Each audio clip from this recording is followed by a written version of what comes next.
The Yeti is in limited release at AMC theaters.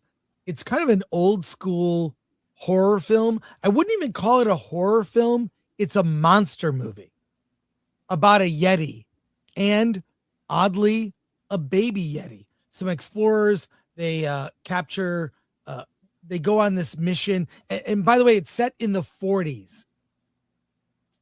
And the movie stars Corbin Burnson and William Sadler are the two biggest names in this movie.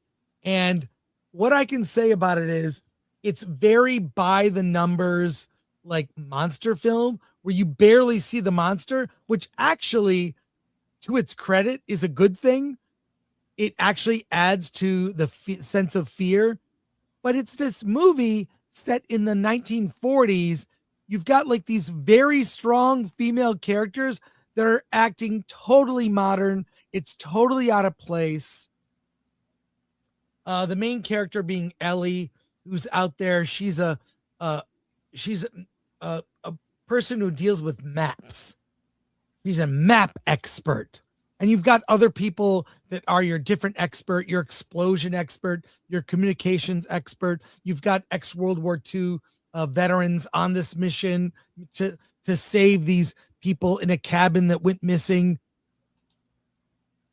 And things go awry. I mean, I saw this movie. I barely remember it, the story. It reminds me of movies I watched as a kid where, like it would bother me that they didn't show enough of the monster. I think it ended up being a good thing in the long run, which added to the terror. And at an hour and 33 minutes, it just felt way too long. And one of the biggest flaws, well, the two biggest flaws of the movie, one, the girl bossery felt so modern day. Like, it's like, this is not, I mean, it seemed really out of place. Really out of place. I don't mind like a woman being, kind of the focus of a horror film. That's like a horror film trope, right? The final girl, which you can see where things lead. The final girl. I don't mind that. But my God, this really leaned into modernity, which kind of ruined it. The second thing was it looked like the entire movie was shot in medium shots and close-ups.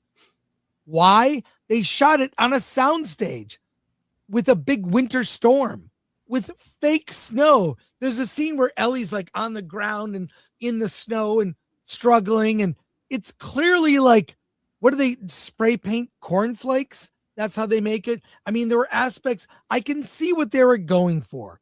A classic horror film from the 50s. But what they should have done is made it black and white. That actually would have added to it. The actors are fine.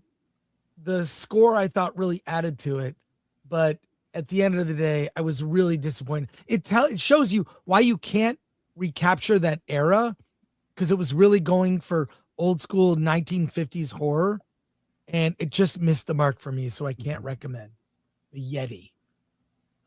But I don't know if you like those old school horror films, check it out.